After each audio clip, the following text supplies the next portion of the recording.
জীবনে প্রথমবার আজকে আমি একটা ভাইরাল রেসিপি ট্রাই করছি। ঠিক যেমনভাবে ভিডিওতে সবাই দেখাচ্ছে আমি সেইভাবেই বানালাম, কিন্তু খেতে কেমন লাগলো একদম শেষে তোমাদেরকে জানাচ্ছি। ফেসবুক, ইনস্টাগ্রাম, ইউটিউব যেখানেই যাচ্ছি না কেন এই রেসিপিটা ঘুরে ফিরে আসছে, তো আমি আজকে ভাবলাম ট্রাই করেই ফেলি।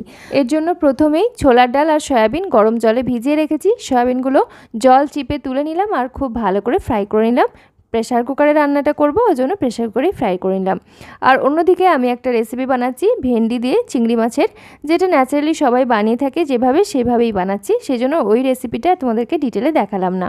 দইয়ের মধ্যে সব রকম মশলা খুব ভালো করে মিশিয়ে একটা মশলা তৈরি করে রেখেছিলাম, সেটা অ্যাড করে দিলাম, পরিমাণ মতো জল দিয়ে দিলাম, দিয়ে ভালো করে কষিয়ে তারপর প্রেশার কুকারের ঢাকনাটা বন্ধ করে দিলাম।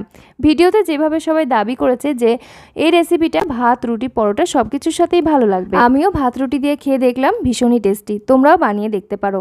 ধন্যবাদ।